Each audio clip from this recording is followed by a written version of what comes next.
WhatsApp is about to revolutionize everything. According to images leaked by WA Beta Info, who are always testing the latest WhatsApp test versions, this popular messaging app is preparing a feature to be able to share files between nearby devices. This would be very similar to Apple's AirDrop or Samsung's QuickShare and other Android. Currently, we all know that most people use WhatsApp to send photos to each other. However, although the transfer may seem instantaneous, the process is quite a bit more complex and lengthy because the image must first be compressed, then encrypted, sent to WhatsApp servers, then from WhatsApp servers travel to the other cell phone, decrypted, and finally downloaded to the cell phone. Quite a long journey that WhatsApp apparently wants to shorten, I guess to also try to remove some traffic on its servers. This feature would be called People Nearby and would allow two people with their WhatsApp account to simply shake their phones to make them available to each other and thus be visible to send files up to 2 gigabytes in weight. In this way, the transfer would be made directly from one device to another, although in any case, according to WA Beta Info, these files would be encrypted so that no one can intercept the transfer and steal information.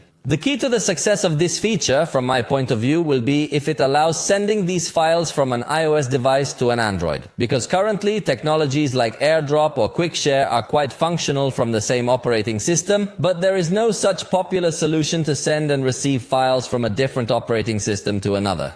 However, my biggest fear is that despite WhatsApp launching this feature, people will continue to share photos and files directly in their chats as they do to date.